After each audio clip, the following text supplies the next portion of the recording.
January 3rd, 2026 changed everything. The line is short. The night was shorter still. At 2:01 a.m. local time, explosions lit the sky over Caracas. Helicopters hummed low. Sirens cut into the dark. The story did not start on January 3rd. It began months earlier. Pressure built slowly, and then all at once. The United States had long used sanctions and diplomacy against the Maduro government. Public and private pressure mounted. The promise of reward became central. Reports say a bounty of about $25 million was offered for key information. That money mattered. It generated leads. It pushed people to speak. It opened doors that had been closed. U.S. intelligence worked quietly. Agents tracked movements. Satellites watched. Inside, sources reported habits, customs, finances. Travel left traces. Those traces produced a map, routines and weak points. It showed the safe room and the steel door that would later feature in reports. Indictments and charges were prepared. The mission can be told in 7 clear steps. Each step pushed the story forward. Each step raised the stakes.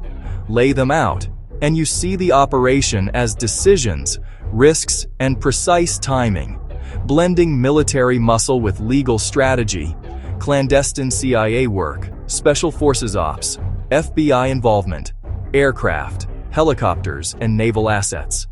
Reports mention around 150 planes, at least 20 launch sites. The scale was large. The window was narrow. Short sentences keep the tension. The list reads like a script. Each step is a scene. Noise, shadow, steel, smoke. The work before the night made the night possible. The night made the capture real. Step 1.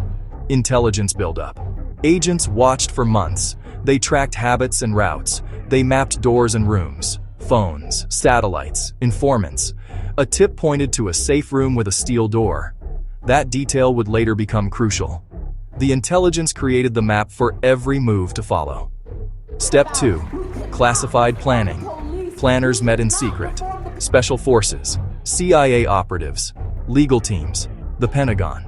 They named it Operation Absolute Resolve. Weather windows were checked. Timetables were written and rewritten. The president gave a final go-ahead late on Friday night. The message was concise. Act when the window opens. Step 3. Distraction phase. On the night, explosions rang out across northern Venezuela. Airstrikes hit infrastructure. Communications were jammed. Streets and checkpoints shifted. Lights flickered. Smoke blotted the skyline. The goal was to draw attention away from the compound. Security forces moved. Roads were blocked. The city's rhythm broke. But then the real assault began. The transition is abrupt. The quiet that followed the strikes was a different kind of silence. Tense, full of waiting. Sounds tightened, then snapped. The plan moved from preparation to execution in one thin, dangerous hour. Step 4. Night raid. Helicopters hovered low. Night vision green washed faces and uniforms. Troops moved like shadows. They split to cover exits. They split to cover stairwells. They found Maduro and his wife trying to reach a safe room. Reports say they reached a steel door. The door was forced. A short firefight erupted. The noise was sharp and fast. Men trained for this moved with cold precision. Women trained for this moved with cold precision. Minutes later, both were in U.S. hands. Medics checked them, alive, disoriented, restrained. Step 5. Rapid extraction. Time was the enemy. Helicopters lifted into a dark, wet sky. The nearest naval vessel, U.S. carrier. The nearest naval vessel, assault ship. The USS Iwo Jima name surfaced in some accounts. Within hours, Maduro was aboard a U.S. ship. By early morning, he was flown toward New York. The movement kept custody under U.S. control, bringing him under U.S. law. Noise blurred the night. Wind blurred the night. Rotor wash blurred the night. Rotor thumps, salt spray near the coast, the metallic taste in the mouth of those who flew, the creak of gear. The crew worked with urgency. Evidence was bagged. Phones were seized. The compound was secured, then left. The city below still smoked. Every minute mattered. Checkpoints cleared. airspace protected, every signal silent. The extraction was a high-wire act, glaring risk, precise discipline. Step 6, custody and arraignment. Days later, Maduro and his wife appeared in Manhattan federal court on January 5, 2026. They were charged with drug trafficking and related crimes. Maduro declared he remained the president and called himself a prisoner of war. Both pleaded not guilty. The courtroom scenes were stark: handcuffs, cameras, a legal team ready to fight. The U.S. legal system set the next battleground. Papers, hearings, motions, international law. Step 7. Aftermath and world reaction. The capture split the globe.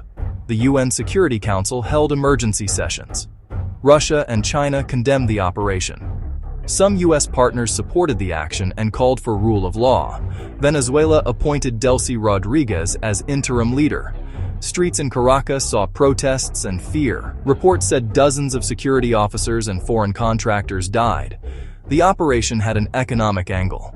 President Trump announced talks about Venezuelan oil and suggested shipments might head to the U.S. Critics warned of exploitation. Allies fretted about regional stability. Legal questions, sovereignty, extraterritorial arrest, use of force, moved from media to courts and to the halls of diplomacy. The scene closed on a world deeply divided. Markets watched, soldiers remained vigilant, and diplomats returned to long nights of negotiation. The facts are on record: capture, charges, arraignment, and a widening diplomatic rift. The night was short.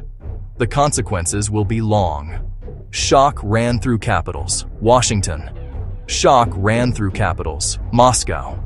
Streets in Caracas ran with fear and grief. Newsrooms replayed the same footage. The legal files grew. The debates sharpened. Timing and surprise were decisive. Months of intelligence and planning produced a single violent window. The operation mixed military force with legal strategy. It asked courts to finish what warriors began. It tested global rules and alliances. View it as a law enforcement operation, or as a bold act of intervention. The human toll cannot be ignored. Dozens reportedly died in the clashes. Families grieved. Soldiers carried memories. Citizens in Venezuela face a new reality. The world reacted with support and with condemnation. The UN became a forum for harsh words and urgent questions. Was the action lawful? Was it right? Was justice served? Or politics played out in a courtroom? The end is not written. Maduro sits in U.S. custody. Courts will decide charges. Diplomats will haggle over oil and recognition. The region may shift yet again. Where will Venezuela land?